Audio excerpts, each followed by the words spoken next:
இல்ல தீபா. இல்ல கார்த்திக், நீ முன்ன மாதிரி இல்ல, ரொம்ப மாறிட்ட. ஐயோ தீபா, உனக்கு தான் எங்க அம்மாவை பத்தி தெரியும்ல. இப்ப கூட என்ன சொல்லிட்டு வந்தேன் தெரியுமா? ஃப்ரெண்டு பார்க்க போறேன்னு போய் சொல்லிட்டு வந்தேன். என் நிலைமையை புரிஞ்சுக்க தீபா. உன் நிலைமையை நான் புரிஞ்சுக்கணும்ல. ஆனா ஏன் நிலைமை என்னன்னு கொஞ்சமாவது யோசிச்சு பாத்தியா? டேய், உன் குழந்தை என் வயித்துல வளர்ந்துட்டு இருக்குடா. உண்மை வெளியே தெரிஞ்சா என்ன ஆகும்னு தினம் பயத்துல நான் செத்துட்டு இருக்கேன். ஆனா நீ அதை புரிஞ்சுக்கவே மாட்டியா? ஐயோ தீபா, ஏன் கத்துற? நீ நினைக்கிற மாதிரி எதுவும் இல்ல. பேசாத கார்த்திக். இது வரைக்கும் நீ எனக்காக என்ன பண்ணிருக்க? என்ன பண்ணிருக்க? உன் முன்னாடி வச்சுதானே உங்க அம்மா 10 லட்சம் ரூபாய் கொடுத்தாதான் கல்யாணம் நடக்கும்னு சொன்னாங்க. நீ என்ன பண்ண? உங்க அம்மா உனக்கு வேற கல்யாணத்துக்கு ஏற்பாடு பண்ணாங்க. அதை கேட்டுட்டு நீ அமைதியா தானே நின்ன? ஐயோ இல்ல. ஏன் உங்க அம்மா கிட்ட நான் தீபாவை தான் லவ் பண்றேன், அவளதான் கல்யாணம் பண்ணிப்பேன்னு சொல்ல வேண்டியதானே? சொல்ல வேண்டியதானடா? மேடம், ஏதாவது பிரச்சனையா? அதெல்லாம் ஒண்ணு இல்லைங்க, நீங்க போங்க. தீபா, என்ன தீபா இப்படி எல்லாம் பேசிட்டு இருக்க? நானா உன்னை விட்டா போயிட்டேன்? நம்ம என்ன பண்ணலாம்னு யோசிப்போம் தீபா. சொல்றதை கேளு தீபா. கார்த்திக், ஒண்ணு தெரிஞ்சுக்கோ, உன் குழந்தை என் வயித்துல வளருது. என்ன பொறுத்த வரைக்கும் என்னோட லைஃபே நீதான்டா.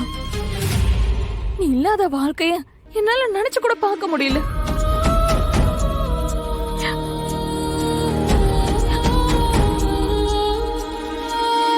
எங்க அப்பா இந்துவையும் இல்ல வேற யாரையும் நம்பி எந்த பிரயோஜனமும் இல்ல. அதனால நானே எப்படியாச்சும் இந்த கல்யாணத்துக்கு ஏற்பாடு பண்றேன்.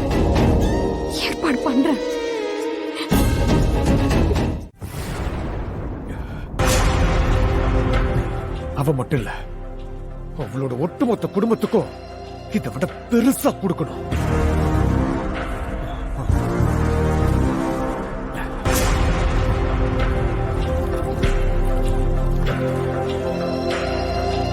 ஏய் இந்து, உன் அக்கா கல்யாணத்துக்கு தானடி எல்லாம் பண்ற.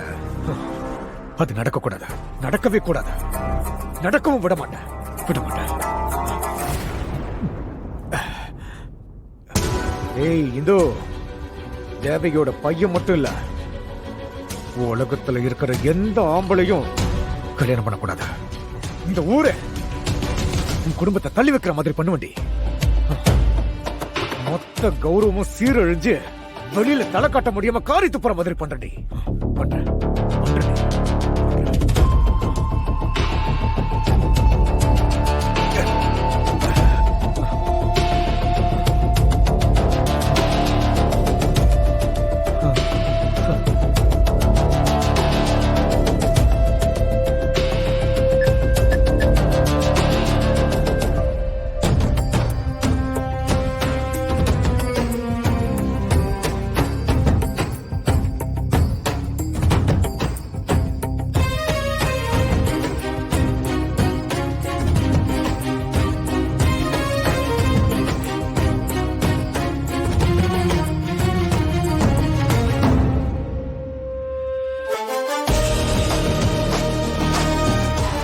பகச்சுக்கிட்டா உனக்கு என்ன ஆகும்னு நாளைக்கு நீ தெரிஞ்சுப்ப.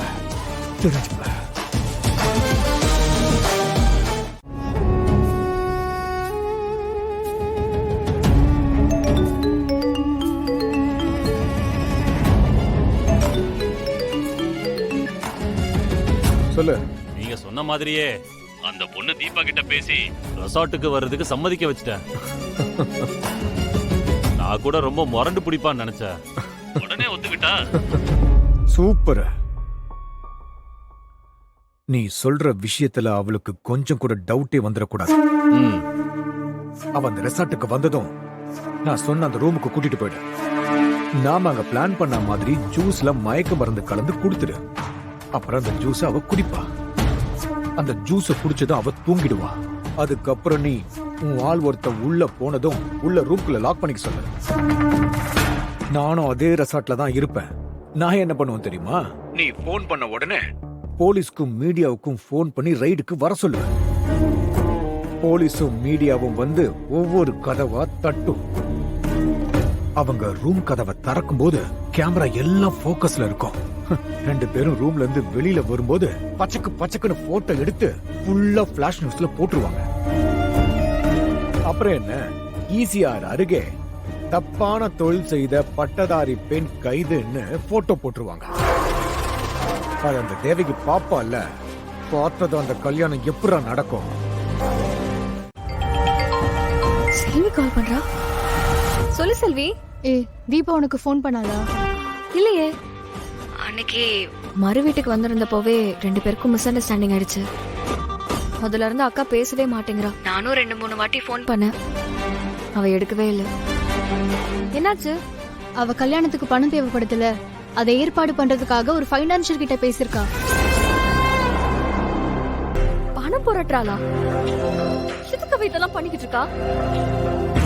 நான் தான் பணத்துக்கு ஏற்பாடு பண்றேன்னு சொல்லிருக்கல. இந்து இப்ப அது முக்கியம் இல்ல. அவ பேசிருக்க ஃபைனான்சியர் நல்லவனே கிடையாது, ரொம்ப தப்பானவனா இருக்கான்.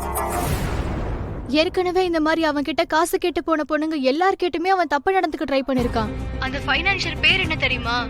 செல்வா கணபதி. நம்ம ஏரியால இருக்க எல்லாருக்குமே தெரியும் அவன் எவ்வளவு மோசமானவன்னு. நிறைய பொண்ணுங்களோட வாழ்க்கைய அவன் நாசம் பண்ணிருக்கான். அப்படிப்பட்ட ஆளவன், புரியுதா? இப்போ நம்ம தீபா கிட்ட அந்த ஃபினான்ஷியர் ஏதோ ரெசார்ட்டுக்கு வந்து பணத்தை வாங்க சொல்லிருக்கான். நான் எவ்வளவோ தடுக்க முயற்சி பண்ண, அவ கேட்கவே மாட்றா. நான் பணத்தை வாங்கிட்டே வந்து தீர்வேன்னு அவன் கூட போயிட்டா. ஏதாவது பண்ணு இந்து, ரொம்ப பயமா இருக்கு. சரி நிவி, நான் இப்பவே ரெசார்ட்டுக்கு கிளம்பி போறேன். அப்பா வந்து அக்காவை கேட்டாருன்னா ஏதாவது சொல்லி சமாளி. நான் பாத்துக்கிறேன். நான் வச்சிடுறேன்.